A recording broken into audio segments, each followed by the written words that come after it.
Hello दोस्तों, मैं हूं नवीन कोरी और आज हम बात करेंगे इरास्मस मंडस जॉइंट मास्टर स्कॉलरशिप्स के बारे में। तो सबसे पहले दोस्तों, ईएमजीएमडी स्कॉलरशिप जो है एक prestigious integrated international study programme है जो जॉइंटली डिलीवर किया जाता है international consortium of higher education institutions जो यूरोप में उपस्थित है। इसके बाद जो है एक पूरा फंडिंग जिसका यूरोपियन यूनियन के द्वारा किया जाता है। उसके बाद यूरोपियन यूनियन जो है 27 मेंबर स्टेट्स का एक पॉलिटिकल एंड इकोनॉमिक यूनियन है जो प्राइमरीली यूरोप में बेस्ड है। इसके बाद जो है इसका उद्देश्य ये है कि भाग लेने वाले संस्थानों की उत्कृष्टता और अंतर्राष्ट्रीयकरण को बढ़ावा दिया जाए। इसके बाद एलिजिबिलिटी की बात करें तो सबसे पहले आप कोई भी मास्टर्स प्रोग्राम के लिए अप्लाई कर सकते हैं कोई भी कंट्री से। उसके बाद जो है आपके पास बैचलर्स डिग्री होनी चाहिए या फिर आप फाइनल ईयर में होनी चाहिए इस साल, ताकि आपका जो है प्रोग्राम खत्म हो जाए before you start this master's programme. उसके बाद या फिर आपके पास बैचलर्स इक्विवेलेंट होना चाहिए जो ऑफिशियली रिकॉग्नाइज होना चाहिए आपके होम कंट्री से।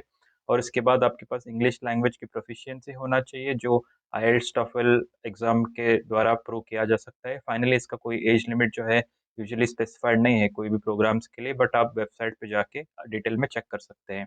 इसके बाद अगर हम ड्यूरेशन की बात करें तो 1 से 2 साल का ये कोर्स होता है। 60 क्रेडिट्स यानी 1 साल, 90 यानी 1.5 साल, 120 यानी 2 साल, और जो फुल टाइम प्रोग्राम्स होते हैं सारे।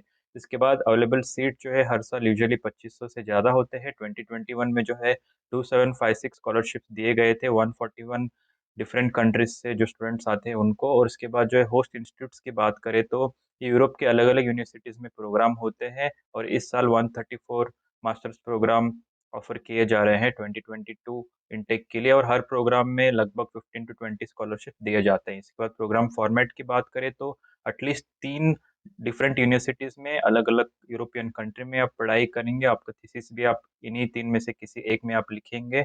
इसके बाद जो है प्रोग्राम कंट्री स्टूडेंट्स यानी वो स्टूडेंट जो ओरिजिनेट होते हैं यूरोपियन यूनियन मेंबर स्टेट से या फिर नॉर्थ मैकेडोनिया, आइसलैंड, लिechtenstein, नॉर्वे या फिर टर्की से। और जो पार्टनर कंट्री स्टूडेंट्स है वो जो भी अलग अलग कंट्रीज से आते हैं apart from you member states, और ये जो कंट्री मेंशन किए उनको हम पार्टनर कंट्री स्टूडेंट्स बोलेंगे। तो इंडिया भी आएगा इसी लेवल में। इसके बाद अगर हम बात करें कि ये स्कॉलरशिप्स क्या क्या कवर करता है तो पहले तो पार्टिसिपेशन कॉस्ट आपका पूरा ट्यूशन फी हो गया, मैंडेटरी इंश्योरेंस कवरेज हो गया हेल्थ का। उसके बाद ट्रैवल कॉस्ट आपको दिया जाएगा, अगेन वो डिपेंड करेगा आपके कंट्री और डिस्टेंस पे। उसके बाद जो है सेटलिंग इन कॉस्ट मिलेगा आपको 1000 यूरो, ताकि आप बेसिक आइटम्स वहाँ पे जाके खरीद सके, और ये पार्टनर कंट्री स्टूडेंट्स के लिए ही मिलता है। इसके बाद जो है मंथली लिविंग अलाउंस आपको प्रति माह 1000 यूरो मिलेगा, और इसका भी कोई कुछ टर्म्स एंड कंडीशंस है जो आप वेबसाइट पे देख सकते हैं। उसके बाद जो है मिनिमम 75% जो स्कॉलरशिप है पार्टनर कंट्री स्टूडेंट जो यूरोपियन यूनियन से नहीं बिलोंग करते उनको दिया जाता है। तो रफली 1900 जो है स्कॉलरशिप दिए जाएंगे आउट ऑफ 2500 प्लस। उसके बाद सर्टिफिकेट की बात करें, फाइनली जब आप डिग्री खत्म करते हैं तो आपको या तो दो यूनिवर्सिटीज के थ्रू साइंड आपको अपना डिग्री मिलेगा, या फिर आपको दो मल्टीपल डिग्री मिलेंगे अलग अलग यूनिवर्सिटी से, बट वो मिनिमम दो इंस्टीट्यूशन से साइन किए होंगे। उसके बाद जो है एप्लीकेशन प्रोसेस की बात करें तो पहले तो आप ऑनलाइन अप्लाई करेंगे ईएमजेएमडी कैटलॉग देख के, जिसका लिंक मैंने अपने वीडियो के डिस्क्रिप्शन में और ब्लॉग पेज में भी दिया है, आप वहाँ पे रेफर कर सकते हैं। उसके बाद जो है लास्ट डेट यूजुअली हर प्रोग्राम का अलग अलग होता है, बट यूजुअली अक्टूबर से फरवरी के बीच में होता है। और उसके बाद फाइनली फ़ी की बात करें तो इसका यूजुअली कोई अप्लीकेशन फ़ी नहीं होता। और जो डॉक्यूमेंट्स रिक्वायर्ड है आपको अपलोड करने होंगे, तो फर्स्ट ये जो बेसिक डॉक्यूमेंट्स है ये प्रोग्राम पे वेरी करते हैं। तो पहले तो ट्रांसक्रिप्ट होगा आपका 10-12 डिग्री, और आपके पास पीजी है तो उसका भी अपलोड कर सकते हैं। उसके बाद स्टेटमेंट ऑफ पर्पस, आप ये प्रोग्राम क्यों करना चाहेंगे, आपका रिसर्च इंटरेस्ट क्या है, कैसे अलाइन करता है आपकी प्रोफेशनल और एकेडमिक जर्नी के लिए, आपको यहाँ पे लिखना होगा। उसके बाद लैंग्वेज प्रोफिशिएंसी जो है आईएलटीएस टोफल स्कोर कार्ड आपको अपलोड करने होंगे, उसका मिनिमम स्कोर भी अलग अलग प्रोग्राम्स के अलग अलग होता है इसके लिए। इसके बाद जो है रेफरेंस लेटर आपको चाहिए होंगे 2 से 3, इधर एकेडमिक और प्रोफेशनल, या आपको ऑफिशियल ईमेल या फिर ऑफिशियल लेटर हेड पे आपको अपलोड करने होंगे। इसके बाद फाइनली इसका रिजर्वेशन आप अगर मुझे पूछे तो इसका कोई क्लैरिटी कहीं पे नहीं है कि इंडिया वालों के लिए कितना या फिर दूसरे कंट्री वालों के लिए कितना, ऐसा कोई रिजर्वेशन मैंने तो पब्लिक डोमेन में नहीं देखा। उसके बाद जो है सिलेक्शन प्रोसेस की बात करें तो यूजुअली ऑनलाइन एप्लीकेशन के बाद आपको इंटरव्यू देना पड़ता है, और जो है पहला चेक किया जाएगा कि आप एडमिशन रिक्वायरमेंट्स को पूरा करते नहीं। फॉर एग्जांपल आप मास्टर्स इन इकोनॉमिक्स करना चाहेंगे और आपका बैचलर्स इंजीनियरिंग में है तो I don't think you will get it, क्योंकि यूजुअली ये लोग प्रेफर करते हैं कि आपको जो मास्टर्स हो वो बैचलर्स डिग्री से बहुत ही क्लोजली अलाइंड हो, और आपके जो है रेलेवेंट कोर्सेज आपके जो मैच हो बैचलर्स और मास्टर्स के, और इसके बाद जो इंग्लिश टेस्ट स्कोर एक्सेट्रा भी आपका देखा जाएगा। इसके बाद स्क्रीनिंग के बाद जो है कुछ यूनिवर्सिटीज लीगलाइजेशन जो अपोस्टिल डॉक्यूमेंट है वो पहले पूछते हैं, कुछ एडमिशन के बाद तो अपोस्टिल मिनिस्टर ऑफ एक्सटर्नल अफेयर्स के द्वारा किया जाएगा, जो आपको क्रेडिबिलिटी दिखाता है कि आपका जो डिग्री है वो लीगली वैलिड है आपके कंट्री में। इसके बाद जो है ऑनलाइन इंटरव्यू होता है, मोस्टली स्काइप या फिर जूम से आपको जो है सूटेबिलिटी चेक करते हैं जो प्रोग्राम आपने अप्लाई किया उसके लिए। उसके बाद डिस्क्लेमर ये है दोस्तों कि जो भी मैंने वीडियो और ब्लॉग अपना लिखा है तो ये जो है अप्लीकेंट्स को प्रोसेस आसानी से समझने के लिए है। अगर आपको ऑफिशियल इंफॉर्मेशन या फिर गाइडलाइन चाहिए तो प्लीज़ आप जो है इस यूरोपियन यूनियन ऑफिशियल वेबसाइट पे जाइए। उसके बाद अगर हम करंट स्कॉलर की बात करें तो हमारे साथ है रुचिका हिरना, जो 2021-23 बैच की स्टूडेंट है। तो हम इनसे बात करेंगे और ज़्यादा आपको क्लैरिटी मिलेगी स्कॉलरशिप क्या है, कैसे है, और आप कैसे इसको अप्लाई करके सक्सीड हो सकते हैं। तो चलिए दोस्तों आगे बढ़ते हैं। So, hello Ruchika, I hope you are doing fine, and it's a pleasure to see you after a long time. So, to start with, I would like to ask a bit about your background and what motivated you to apply for this Erasmus Mundus Scholarship program. Yeah, hi Naveen, and thank you for giving me the opportunity to be here. And it's so nice to meet you again after so long. Uh, s- so the first things first, like about my background, I'm a computer science engineer. I have about 2.5, 3 years of work experience in IT and consulting. After that, I moved to the Young India Fellowship, which is a postgraduate program in liberal studies. And post that, I have come for the Erasmus Mundus program. I think my main motivation here was the inspiration I took from the Young India Fellowship, where I wanted to have a more multidisciplinary education for myself. And the Erasmus program gives this in a more global perspective. So this fit my trajectory. Yeah, that's good to hear. And we're both classmates, and I too really enjoyed the Young India Fellowship program. And coming to my next question, we now know about your background and your motivation to apply. Is it the same for many of the fellows that are studying with you, the other Erasmus scholars, or they come from like very diverse background, etc.? Yeah, that's actually great because it's a very diverse and mixed pool, I would say. So, specifically talking about my cohort, we have people who have almost 5 years of experience and also people who are fresh graduates. But I would say that the percentage is more for people who have some sort of an experience in the industry, also because my course is a little inclined towards leadership, so they look for practical experiences in leadership. But people have diverse backgrounds, and it's not only computer science but media, policy, politics, all of them coming together, so it's really diverse and international. Yeah, that's good to hear, Ruchika. So, in this Erasmus program, so there are these different courses, and are there any quota for like particular country, like only one or two students, or is it very open? Right. So basically, Erasmus Mundus has a range of different programs, almost 100 programs that they offer. And they don't have an official quota, but they prefer to have at the maximum two students with a full scholarship from each country. Okay. They will prefer one just because they want to have more diversity in terms of the internationality of the cohort. So they'll prefer one person from each country for one program, but Okay. they would fluctuate from one to two. Yeah. And coming to the like main question, how has your experience been till now as a Erasmus scholar? Yeah, I think I'll fall short of words when I even begin to describe it because it's completely magical to begin with. Um, to come from India and move into this kind of international environment really opens up your doors about opportunities, perspectives, and also the fact that you are financially covered up takes away a lot of your burden, and you can really focus on studying and really diving into the subject and not worrying about finances or things like that. And the thing is also that Erasmus promotes mobility. So you get to travel as part of your study. You get to study with a diverse cohort. So just builds up into the entire experience, which has been really amazing for me so far. Yeah, Ruchika, again, it's great to hear this thing like you can travel to different countries. But can you give a like quick brief about your program and which countries you are gonna travel within these 2 years, etc.? Right. So, yeah, like I mentioned, there are 100 programs, and different programs have different mobility. Specific to my course, I'm studying the Digital Communication Leadership Master's Program. So, this Mm-hmm. begins in Austria, in Salzburg, where I am currently. Yeah. And in the next semester, I'll be moving to Copenhagen in Denmark. And post that, I will have a bunch of universities to choose from. Between Europe, US, and Australia. And I can choose one of these universities for my master thesis. So about 2 to 3 countries for me. Yeah, and it is fully covered, right? From the travel to living expenses, etc. Yes, you don't have to spend a single penny.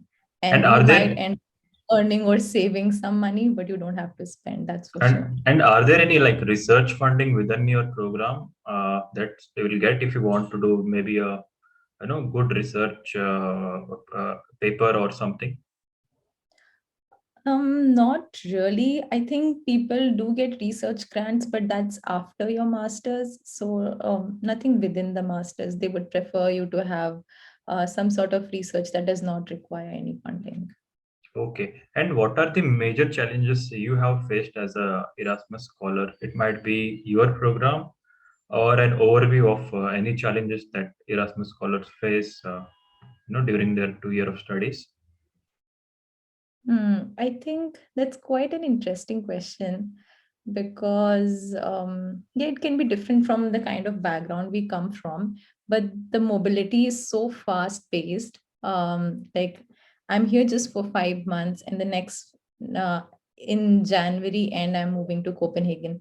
So I think adaptability is one of the challenges that people face because it's so fast paced. You need to move into a new culture, adapt there quickly, gel up with people, get into the rhythm of the university, how people work, how you work with the professors. And after 6 months you move again. So this Yeah. kind of flexibility and adaptability is something that can be a challenge, but also something really interesting to explore. Yeah, Ruchika, I completely agree with you because with this challenge, there is a lot of opportunity. As you told, you get to learn more and become more resilient when you keep traveling, meeting new people, making new connections, and also exploring different places. So, did you get an opportunity to explore Salzburg as of now, or are you just, planning to do it ahead? Yeah, I think I have pretty much explored Salzburg. And honestly speaking, like things are so free here. I also got a chance to explore Slovenia and Italy. So Yeah. Europe is really great that ways. So, as a Erasmus scholar, there is high possibility you will explore almost half of Europe if you are really so much curious to travel. Yeah, you get a lot of opportunities to travel. Yeah. So my That's next question would be, as we know, COVID-19 pandemic has affected a lot of programs, and I think even Erasmus would have started late, or I don't know. But what are your views about how COVID-19 has impacted the Erasmus scholarship program? right. So I think with COVID, the last batch was affected more than the current batch. Mm-hmm. Things are a bit more stable in Europe now. And since mobility is a big part of the Erasmus program, um, they're getting back into track. So Mm-hmm. things are planned as they were. We will be moving to Copenhagen and other people for different mobilities. So it was affected by, but I think things are pretty good now. So yeah, it's good for anyone who is wanting to apply this year. Things will only smoothen out by the coming year. So, Ruchika, coming to the next major question, like how tough is it to get selected as a Erasmus Mundus scholar?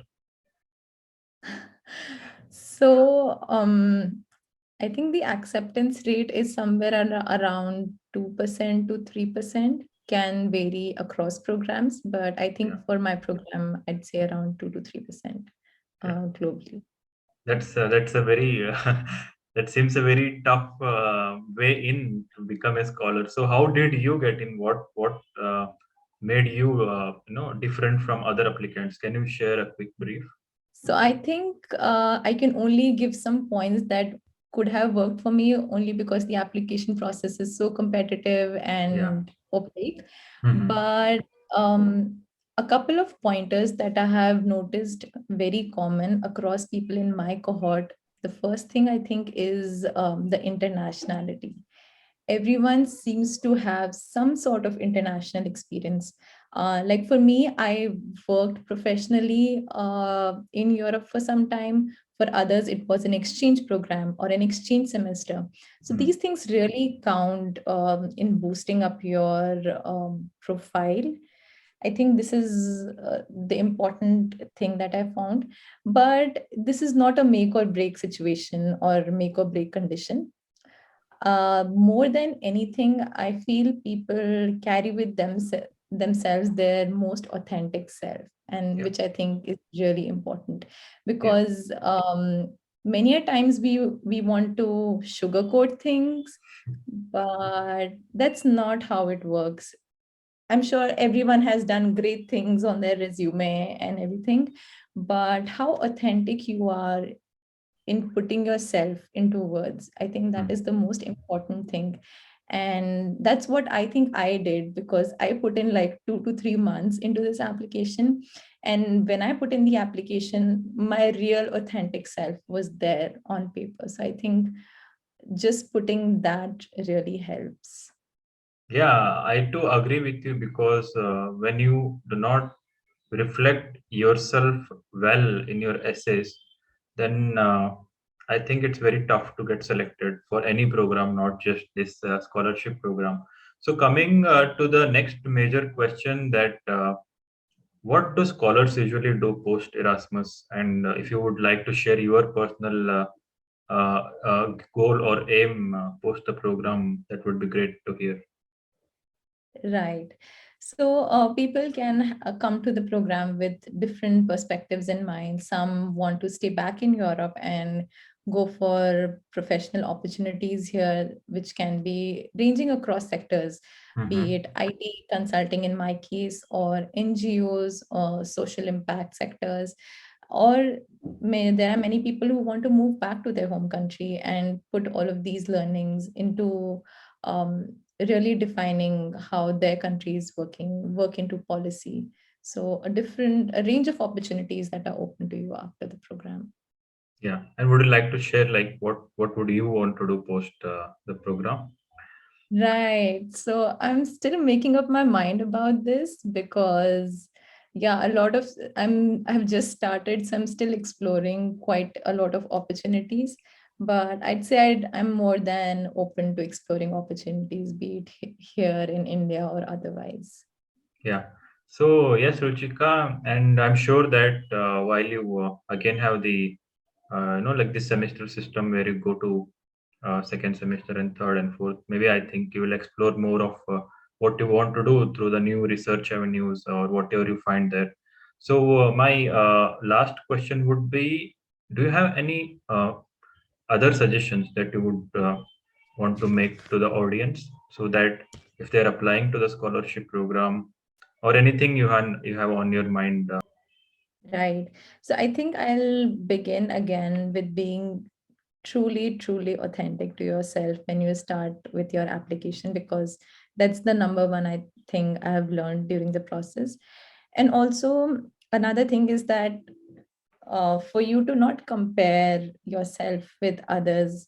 Many a times I was in this position where I thought, oh, so and so person got into the program only because they had these credentials with them, and since I don't have a shot at this program. But the thing is, it doesn't work like that. It is Hmm. not a one size fits all. Yeah. Things are very subjective. You never know what the admission committee strikes with your profile and not with the other one. So don't undermine or doubt yourself. Um, speak to people about it, go with an open mind. And I think the foremost thing to start the application with is the belief that you can do it. So I Yeah. think when you start with that idea, anything and everything is achievable. Yeah, that's quite an inspirational answer. Because I think even as a girl, there might be some other challenges compared to men. They travel and especially post COVID, and so I really appreciate that you were able to cut through all the challenges, and now you are a scholar there. And I've also heard that you're going to start your own YouTube channel and also a blog page. So I'm excited to hear about it. Can you just share quickly a brief or Yeah, something? right. So, yeah, Naveen, actually, this is also an inspiration from you. So, I want to share all the knowledge that I have gained throughout this journey of mine with people who are looking forward to applying for masters. And yeah, because the knowledge staying with me is of no use until and unless it reaches someone who's really in need. So I think that's an extension of what I want to do. And for everyone else, you can find my blog link here and the Yeah. link to my YouTube channel here. Yeah, so that's a great opportunity for you to just convey your thoughts and also maybe share your work or share your experience there, which will help a lot of applicants across the globe. And I really wish you the best for your both YouTube channel and also the blog page. And for the viewers also, I'm going to share it in my video description. And I hope that it will be helpful for a lot of applicants. So I really appreciate Ruchika for your time, and I thank you for being with us here and sharing your experience. And I'm sure that this will help a lot of applicants. And I hope to see you succeed in your both academic and professional journey. Thank you so much. Thank you, Naveen. Always pleasure to speak to you, and you have inspired me more than anyone else. So thank you. It was great.